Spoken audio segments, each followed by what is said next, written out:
श्रीयुतपदकमलं श्रीगुरोन् वैष्णवांश्च श्रीरूपं साग्रजातं सहगण रघुनाथान्वितं तं सजीवं साद्वैतं सावधूतं परिजनसहितं कृष्णचैतन्यदेवं श्रीराधाकृष्णपादान् सहगण ललिता श्रीविशाखान्वितांश्च पंचतत्त्वात्मकं कृष्णं भक्तरूपस्वरूपकं भक्तावतारं भक्ताख्य नमामि भक्तिशक्तिकं जो ब्रह्मरुद्रशुकनारद क्षैरालक्षितो न सहसा पुरुषस्य तस्य सद्यो वशीकरणचूर्णमनन्तशक्तिं तं राधिकाचरणरेणुमनुस्मरामि तं राधिकाचरणरेणुमनुस्मरामि दिव्यप्रमोदरससार निजाङ्गसङ्ग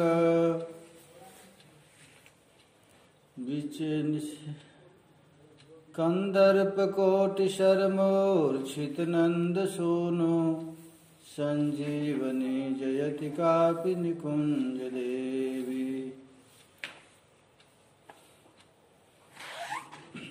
श्रीमद्भागवत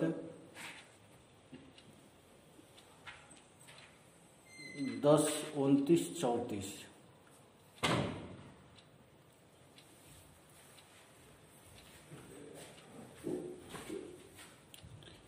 चित्तं सुखेन भवता प्रहृतं गृहेषु जन्निर्विवत्सु करवावपि गृह्यकृते पादौ पदं न चलतस्तव पादमूलात् यामः कथं व्रजमथो करवाम किं वा। चित्तं सुखेन भवता प्रहृतं गृहेषु जन्निर्विवत्सु करवावपि गृह्यकृते पादौ पदं न चलतस्तव पादमूलात् यामः कथं व्रजमथो करवाम किं वा। ब्रजगोपियाँ ठाकुर जी के प्रत्येक वाणी का उत्तर दे रहे। जो जो श्री कृष्ण ने गोपियों को लौटाने के लिए कहे थे, अब गोपी कह रही,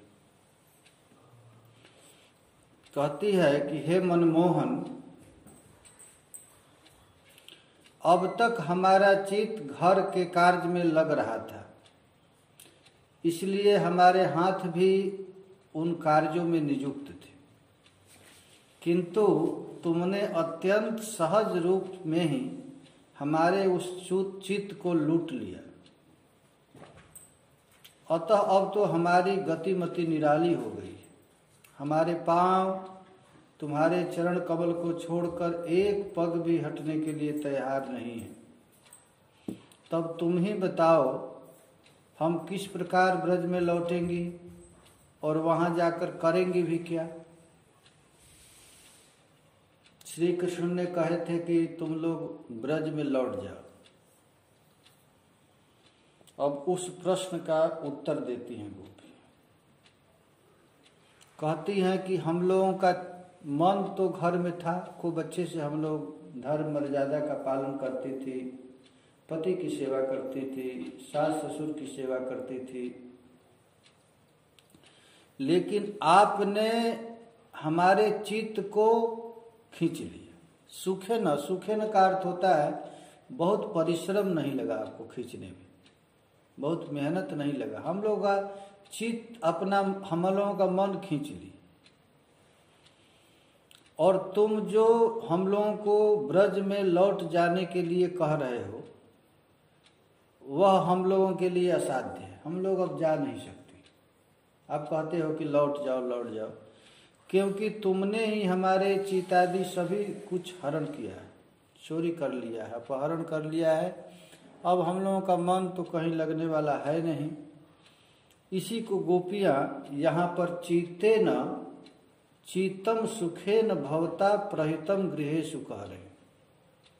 हमारा चित्त जो अब तक सुख पूर्वक घर के कार्य में निविष्ट था, उसको तुमने अपहरण कर लिया है, तथा जो हाथ घर के कार्य में निविष्ट थे उनका भी सुखात्मक तुम्हारे द्वारा अपहरण कर लिया गया। तब अब तुम ही बताओ, हम अपने मन को कैसे तुम्हारे से खींचे? हमारा मन तो अब अपने बस में रहा है। हमारा मन का तुमने चोरी कर लिया है, और चोरी करके फिर कहते हो कि तुम यहाँ से जाओ, तो ये हम कैसे कर सकते हैं?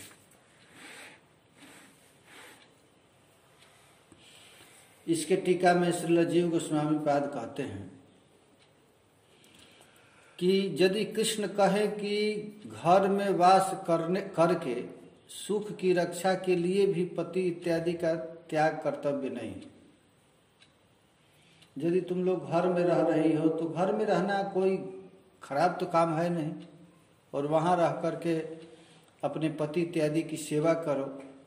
इस आशंका पर गोपियां का घर और सुख का ही दोष कर रहे हैं कि हे श्री कृष्ण, सुख है न, घर में लोग क्यों पड़े हुए? इसीलिए कि वहां सुख है इसीलिए तो रह रहे हैं। लेकिन उससे भी अधिक सुख तूने दे दिया।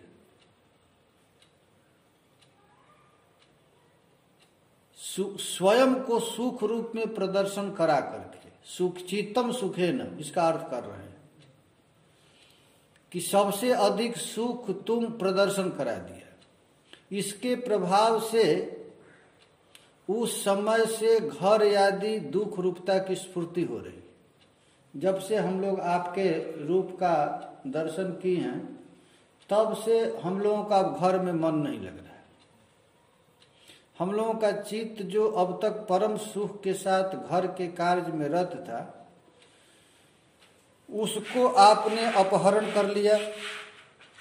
तो अपहरण करने में आपको परिश्रम लगा, कोई मेहनत से आपने खींचे, तो गोपियां कहती है नहीं सुखे न। ये तृतीया का एक वचन है, सुखे न। आपको कोई मेहनत भी नहीं पड़ा, आप मंद मंद मुस्कुराते हुए मधुर बंसी बजा रहे हैं, और बंसी की आवाज को सुन करके हमारा चित्त अपने आप खींच लिया, आपको परिश्रम भी नहीं लगा। तथा हमारे जो दोनों पांव हैं, ये घर के कार्य और गमन करने में रत थे। हम लोग अपने पैर से काम भी करती थी, लेकिन जब से आपने हमारे चित्त का अपहरण कर लिया है, तब से हमारा चरण भी हमारा बात नहीं मानता, आपको छोड़ करके जाने के लिए तैयार नहीं।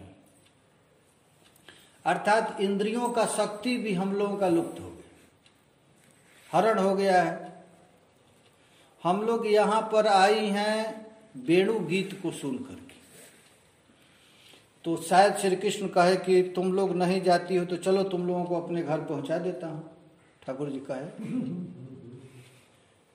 तुम लोग अपने से नहीं जा पाती हो तो चलो,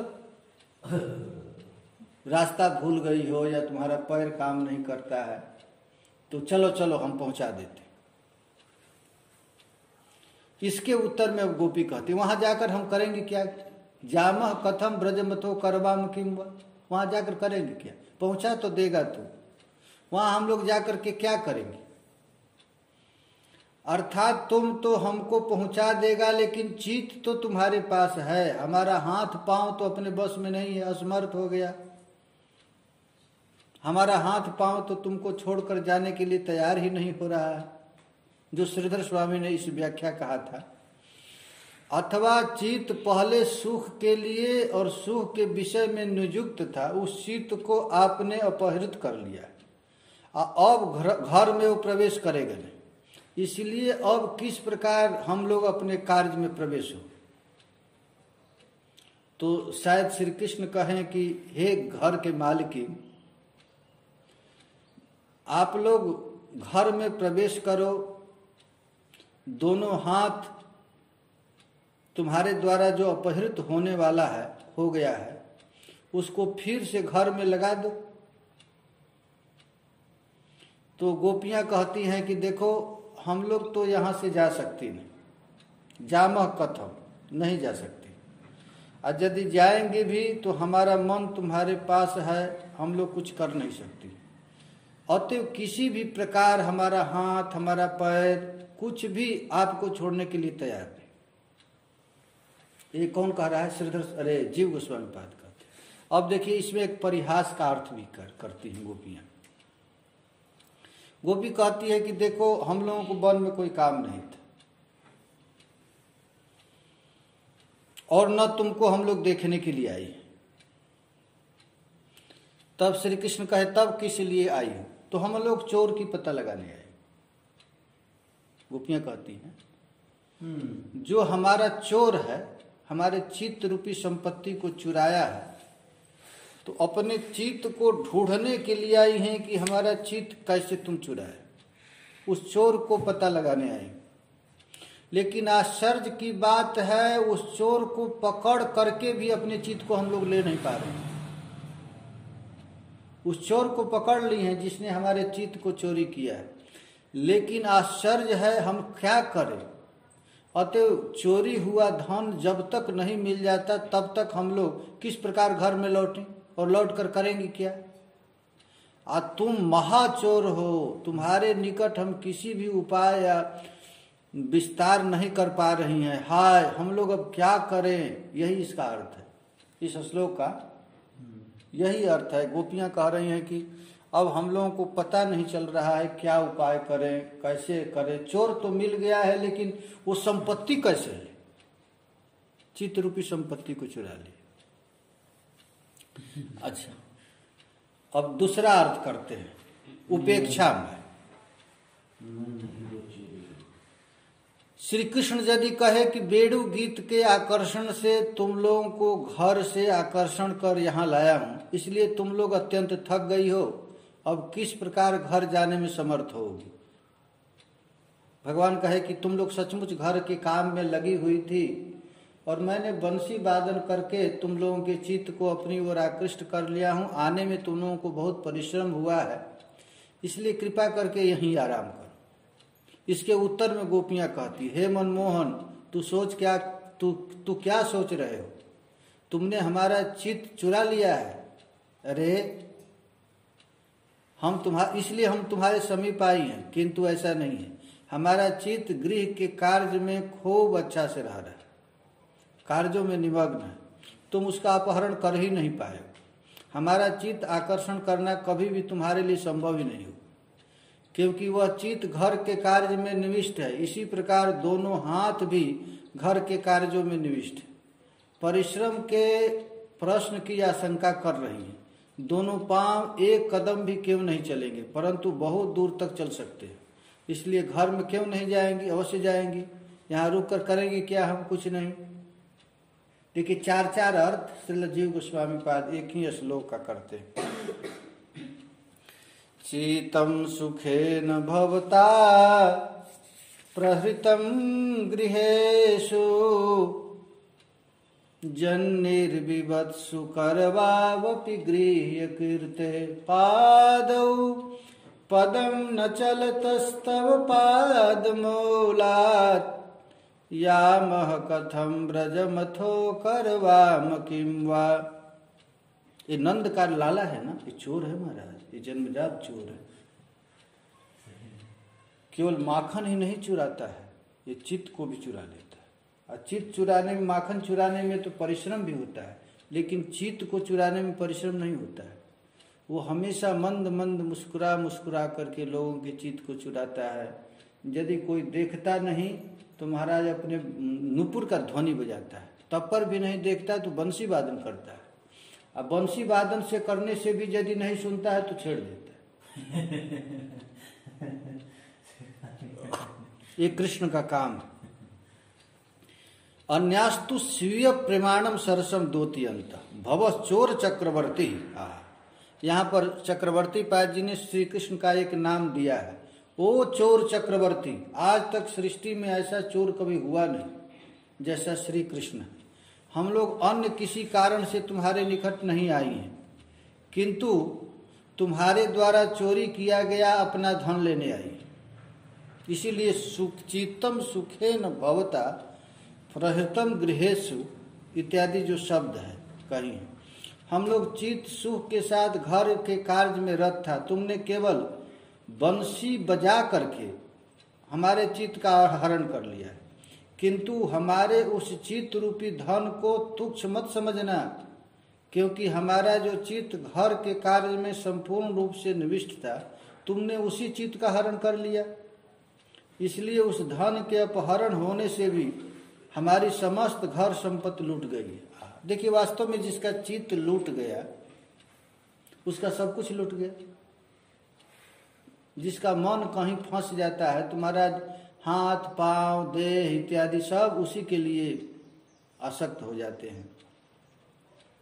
वास्तव में अब घर में हमारा चित्त नहीं, अब वह घर जल जाए अथवा समृद्धि को प्राप्त हो जाए, उससे हमें किंचित मात्र भी हानि या लाभ नहीं है। यही गोपियां कहती हैं। घर की बात ही क्या, तुमने हमारी कान को, हमारे नाक को, हमारे आंख को, हमारे प्रत्येक इंद्रियों का अपहरण कर लिया है। इसी अभिप्राय से करे करवा में किम बा, हम क्या करेंगे? यदि चले भी जाए तो क्या करेंगे? जो नेत्र और कान घर के कार्य में लगे हुए थे उनका भी तुमने अपहरण कर लिया। यदि कृष्ण कहे, हे सुंदरियों, आज अपने घर में लौट जाओ, कल अथवा परसों मैं विशेष विवेचन करके तुम लोगों को चित्त दे दूंगा।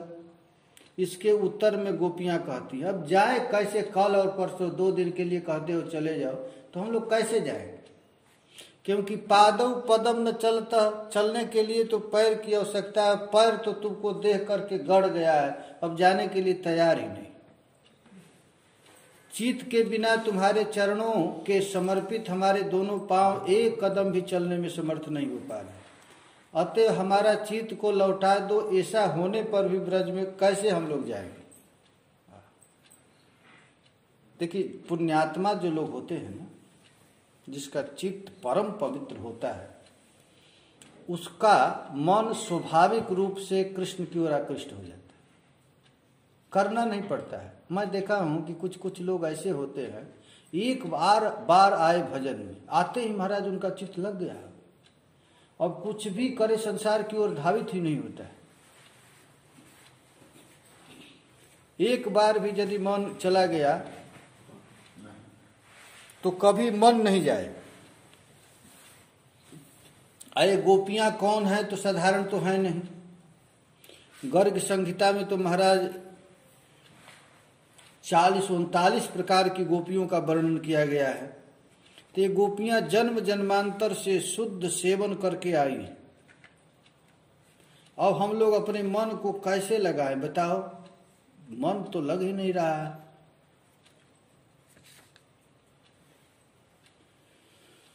गोपी कहती है कि कमल दल नयनन की उन्मानी। अब हमारा आंख को तो देखो, हमारा आंख कृष्ण को छोड़कर अन्यत्र नहीं जा रहा है। बिसरत ना ही सखी वो मनते मंद मंद मुस्कानी।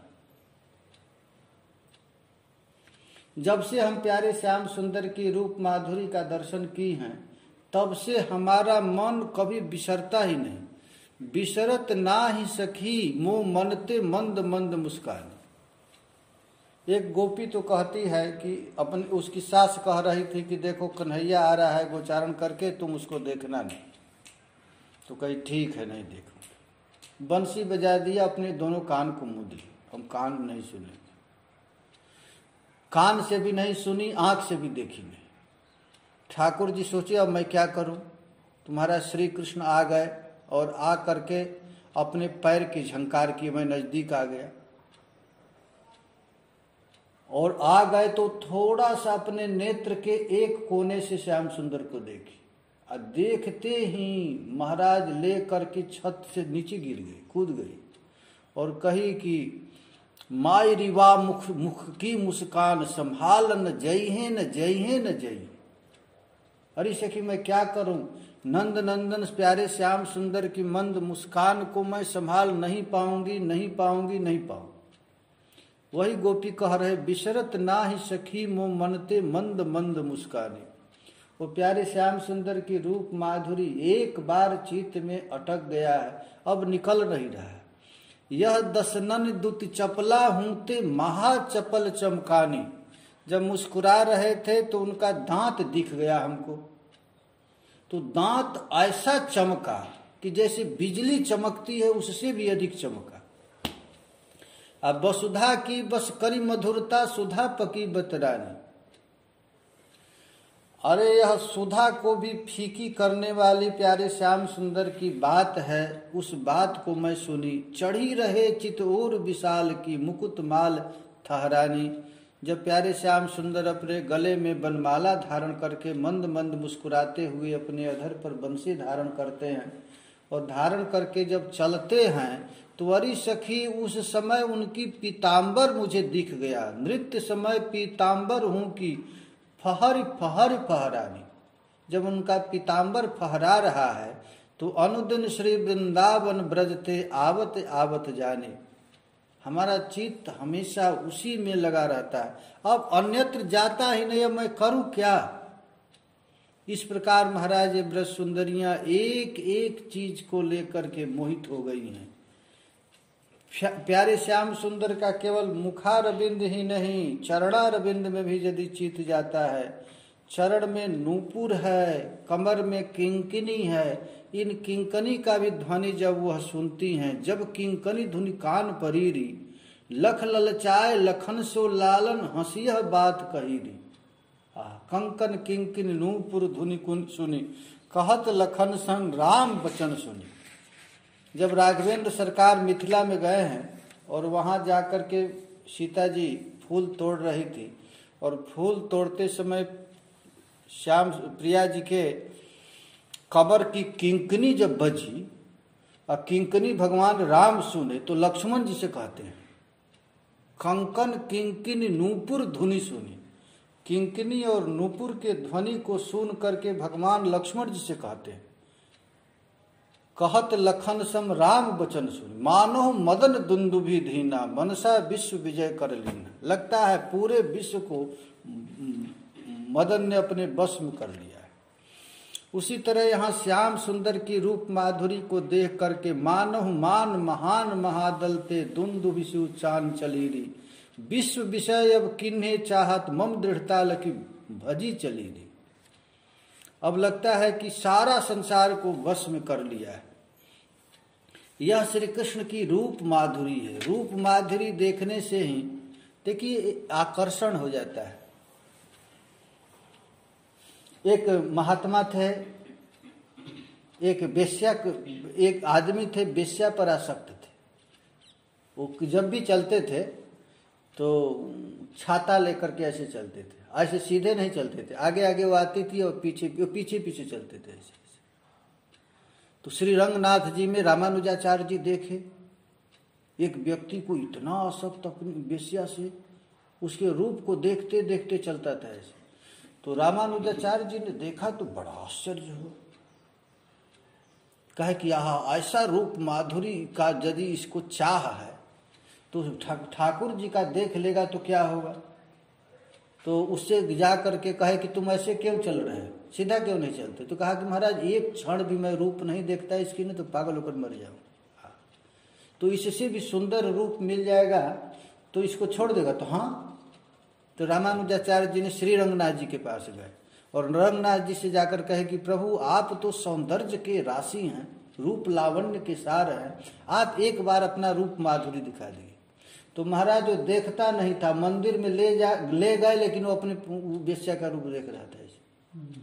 तो धीरे से कहे, ऐसे कहा इधर देख, और इधर देखा तुम्हारा, देखते ही उस रूप माधुरी को बेहोश होकर के गिर गए ठाकुर जी का रूप। ये कृपा हो गया रामानुजाचार्य जी की। तो उसी तरह महाराज हम लोग श्री कृष्ण के रूप माधुरी को देख कर क्यों नहीं मोहित होते, क्योंकि हम लोग साधन भजन नहीं। साधन भजन रहता तो ठाकुर जी की एक लीला, एक महाराज रूप, यहाँ कहाँ तक है नाम माधुरी, कृष्ण नाम, यह नाम को ही एक बार यदि नाम आए तो जीवन में कुछ बोलेगा नहीं, ऐसा आनंद है इस नाम में। कुछ भी हो जाए, वृंदावन अब जाए। एक गोपी ने श्री कृष्ण के रूप माधुरी को देख लिया तो कहती बाहर से कोई आई थी गोपी वृंदावन में, बिहारी जी की रूप आई, मंदिर खुला, बिहारी जी की रूप देख लिया। तो बिहारी जी की जब रूप देखी तो कहती है कि वृंदावन अब जाए रहूंगी, अब विपत्ति न सपने जाह लहूं, अब हम वृंदावन में ही रहूंगी। और जो भावे सो करे सब मिली, मैं तो दृढ़ हरि चरण कहूं। अब संसारिक लोग जो करना है करें, मैं तो अपने चित्त को लगा दिया। प्राणनाथ प्रियतम के ढिंग रही मन माने, बहु सुख पबूगी। अब प्राणनाथ प्यारे श्याम सुंदर के पास रहकर जो मन करे वो करूंगी। भली भई बन गई बात यह, अब जग दारुण दुख न सहूंगी। बात मेरा बन गया, अब मेरा मन संसार में कभी फंस नहीं सकता है। अब तो मनमोहन के रूप में मैं डूब जाऊंगी। करी है सूरत कभी वह स्वामी, विषया नल अब नहीं दहूंगी। अब कुछ भी हो जाए, अब विषय के अग्नि में जलूंगी नहीं, विषया नल में। अब तो जुगल प्रिया सत्संग मधुकरी, विमल जमुन जल चाह पहूंगी। महात्मा कह रहे हैं कि हम सत्संग करेंगे, मधुकरी करेंगे और जमुना जी का पान करके, जमुना जी के जल को पान करके ही अपना जीवन बिता देंगे। अब हम कुछ करेंगे नहीं। ऐसा रूप महाराज हो गया जिसका चित्त एक बार श्री कृष्ण की रूप माधुरी में लग गया, तो अब क्या होगा? अब तो महाराज उसका मन कहीं इधर उधर जाने वाला है नहीं, जा करके भी रख नहीं सकता है। ये प्यास लगना है, प्यास ही तो चाहिए। जब तक प्यास नहीं लगेगा तब तक महाराज इधर मन नहीं। हम लोगों को संसार का प्यास है, अरे कोई क्या बोल दिया, अरे यार बोल दिया उसे क्या हो गया। बस देखन चाहत कमल नयन को, निष्दिन रहत उदासी। जब तक कमल नयन प्यारे श्याम सुंदर का दर्शन नहीं हुआ तब तक वो उदास रहता है। वो ठाकुर जी का कैसा सुंदर केसर तिलक मोतिन की माले, वृंदावन की वासी। यह जो भगवान श्री हरि का रूप माधुरी है, इस रूप माधुरी को बार बार देखूंगी और देख करके ही अपने जीवन को बिताऊंगी। यही है हमारा जीवन का लक्ष्य। और जीवन जब तक नहीं होगा, जीवन का लक्ष्य नहीं होगा, तब तो महाराज होगा ही नहीं संसार। एक बार श्रीपाद वल्लभाचार्य जी के एक शिष्य आगरा गए, तो वहां जाकर के देखे एक कृष्णदास नाम के वहां पर बाजार में घूम रहे थे एक वेश्या के पास। तो महाराज उसको किसी तरह ले करके आए गिरिराज जी में, और गिरिराज जी में श्रीनाथ जी का जब दर्शन किए तब उन्होंने तुरंत कहा, मोमन गिरधर छवि पे अटके। हमारा मन अब अटक गया कि गिरधर छवि पर। ललित त्रिभंग चाल पे चल के, चिबक चारु गढ़ी अटके। प्यारे श्याम सुंदर की त्रिभंगी चाल के चल करके चिपुक पर मेरा मन अटक गया। सजल श्याम घन बरन लीन भय, फिर चीज जनत न भटके। अब हमारा चित्त कहीं नहीं भटकेगा, कहीं जाने की इच्छा नहीं करेगा। वृंदावन किए प्राण निछावर, यह तन जग सिर पटको। कृष्णदास किए प्राण निछावर, अब प्राण हमारा निछावर हो गया। अब निछावर निकाल करके प्राण दे दिए, बस अब हम यहीं रहेंगे, अब कहीं नहीं जाएंगे। ये महाराज ये रूप माधुरी है। रूप माधुरी में जब मन फंस गया तब तो कहीं लग ही नहीं जाए, लगेगा ही नहीं। यही है। देख बिकाय गई वा मूर्ति, सूरति माही पगी। अरे सखी मैं क्या कहूं, प्यारे श्याम सुंदर की रूप माधुरी का जब से दर्शन गई तब से पग गई। पगना जानते हैं ना? नहीं जानते हैं? जैसे कि चीनी के शीरा में जिलेबी को पाग देते हैं, क्या कहते हैं उसको? मीठा बोर में डालने के बाद उसको पगना कहते हैं। पग गया, जिलेबी को चीनी के शीरे में डाल दे। तो वैसे ही सखी हो श्याम रंग रंगी, अब मैं श्याम रंग में रंग गई। देख बिकाय गई वा मूर्ति, सूरति माही पगी। अब सूरत में पक गए। हमारा मन अब श्री कृष्ण को छोड़ करके कहीं लगेगा नहीं। अब यही है, ये है स्वामी हरिदास स्वामी गहो मन सब रस को रस सार। अरे मन, सबसे बड़ा रस क्या है? सबसे बड़ा रस क्या है? कौन, चीनी का है कि अचार का है? कौन सा रस है सबसे अच्छा? मीठा है ना? सबसे अच्छा मीठा लगता है? गन्ने का रस मीठा लगता है। मीठा लगता है। अब मथुरा दास जी को कौन अच्छा लगता है रस? तो सब सीताराम है। सीताराम है ना? स्वामी हरिदास जी कहते हैं गहो मन सब रस को रस सार। अरे मन, सबसे सब रस का सार है क्या? वो क्या है? लोक वेद कुल कर में तजी हैं, भजिए नित्य विहार। प्रियालाल के नित्य विहार का भजन करो। गृह कामी कंचन धन त्यागो, सुमिरो श्याम उदार। कही हरिदास रीति संतन की गादी की अधिकार। यही है महाराज रस का अधिकार, इसी में रखना है। संसार से यदि मन हट गया तो प्यारे श्याम सुंदर मिलेगा, और दूसरे जगह कहीं लगेगा नहीं। यही गोपियां कहती हैं कि हे प्यारे श्याम सुंदर, अब तुम कहते हो कि चले जाओ, लेकिन अब जाएं कहाँ? हमारा चित्त तूने चुरा लिया, अब तुमको छोड़कर हमारा मन अन्यत्र लगेगा ही नहीं। यही है, मन जो था वो चल गया तुम्हारे श्याम सुंदर के चरण कमल में, अब कभी नहीं इधर उधर जाएगा। हरे कृष्णा कृष्ण कृष्णा हरे हरे, हरे राम राम राम हरे हरे। दर्पण देखत नाही, अब मन में लग गया यही।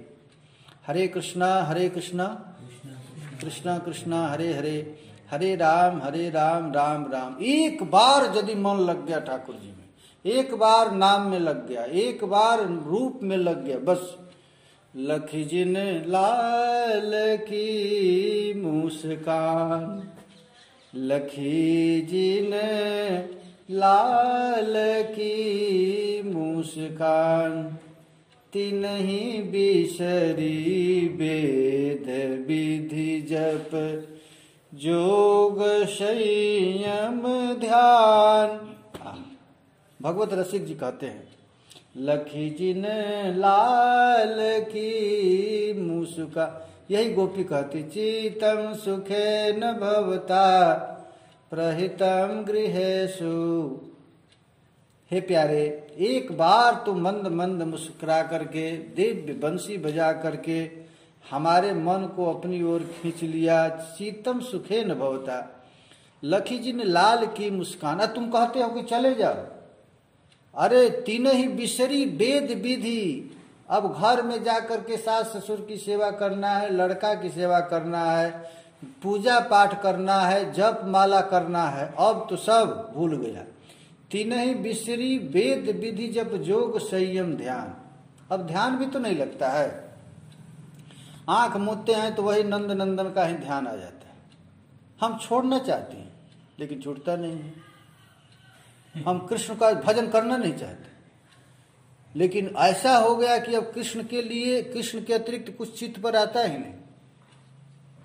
एक गोपी थी, पानी भरने के लिए गई जमुना जी के तट पर, घड़ा रखी और रह करके मन ही मन सोचने लगी कि इस पानी को लेकर के जाना है घर। अब बीच में ही कन्हैया की याद आ जाएगी तो मैं बेहोश होकर गिर जाएंगी, घड़ा फूट जाएगा, क्या करे? तो वहीं बैठ करके महाराज प्राणायाम कर रही है और जोग जय संयम कर रही है। तो उसी समय नारद जी आए और नारद जी आकर के पूछे कि तू क्या कर रही है? तो योग कर रही है। किस लिए? तो कन्हैया हमारे मन से निकल जाए, क्योंकि घड़ा का पानी ले जाना है या कहीं उसकी याद आ जाएगी तो मैं बेहोश होकर के गिर जाऊंगी।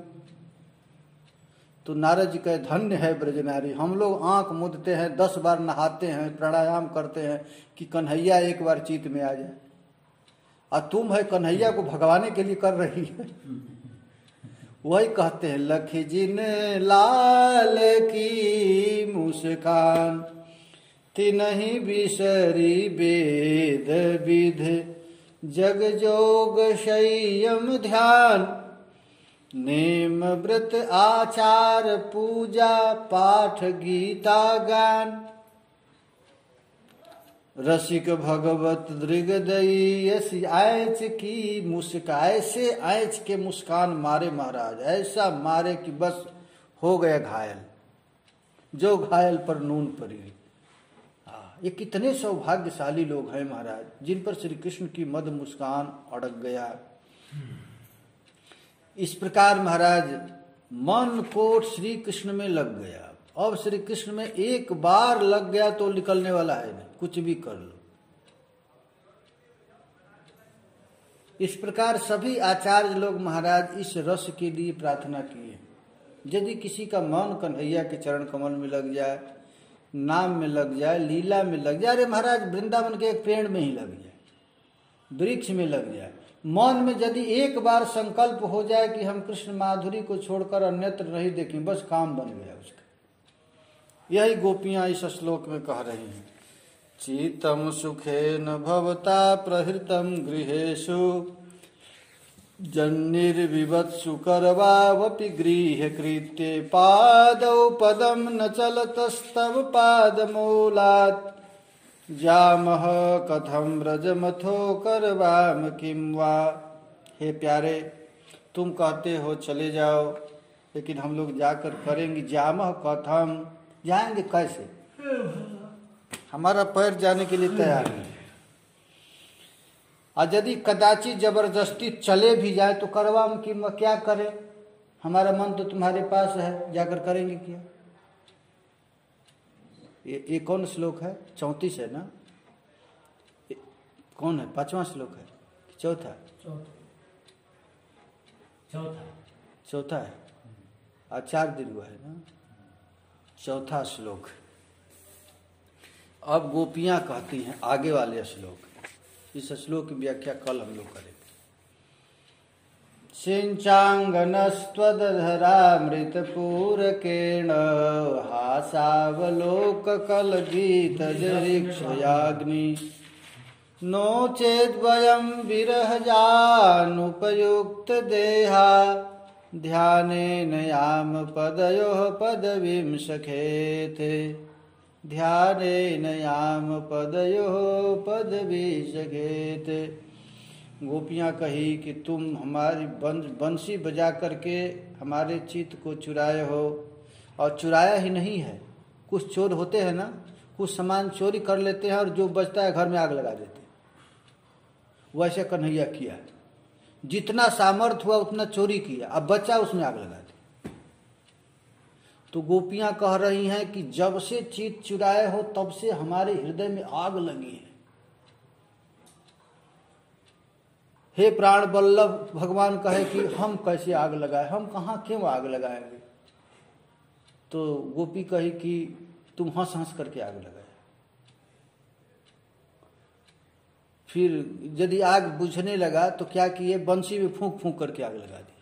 आग लगाते हैं ना, तो आग जब बुझने लगता है तो क्या करते हैं लोग? फूंकते हैं ना। तो उसी तरह अपने मंद मुस्कान से आग लगा दिया। और जब आग थोड़ा सा कम पड़ने लगा तो बंसी से फूंक दिया, फूंक फूंक करके आग लगा दिया। उससे भी नहीं तो महाराज हंस दिया। हंसना माने घी डाल दिया। हासावलोकन गीत जहृक्षयाग्नि। देखिए 4 तरह से आग लगाए हैं कृष्ण। गोपियां कहती हैं कि आपने आग लगाया हासावलोक कल गीत जहृक्षयाग्नि। ओ आग हृदय में धा धा करके जल रहा है, इसलिए हे प्यारे सिंचांग, आग को तू बुझा दो। चलो एक काम कर दो, आग लगा दी तो दिया, इसको बुझा दो। और यदि नहीं बुझाएगा तो क्या होगा जानते हो? नोचित वयम विरहजानुपयुक्त देह। हम समझ गई हमारा ये शरीर तुम्हारे उपयुक्त नहीं है, लगता है इस शरीर से अब भजन होगा नहीं, तो हम लोग इस शरीर को जला डालेंगे। नोचित भयम विरहाग्नि में जल जाएंगे। और जल करके क्या करेंगे? तो ध्यानेन याम पदयोः पदवीं सखेते, ध्यान करके आपकी पदवी को प्राप्त कर लेंगे। अब इस श्लोक की व्याख्या हम लोग कल करेंगे। ठीक है। जय जय श्री राधे, जय जय श्री राधे। ब्रजरानी राधा रानी की जय, श्री लाडली लाल की, श्री प्रिया प्रियतम की, श्री गिरिराज धरन की, श्री गिरिराज महाराज की, श्री सरकार जो की जय जय श्री राधे।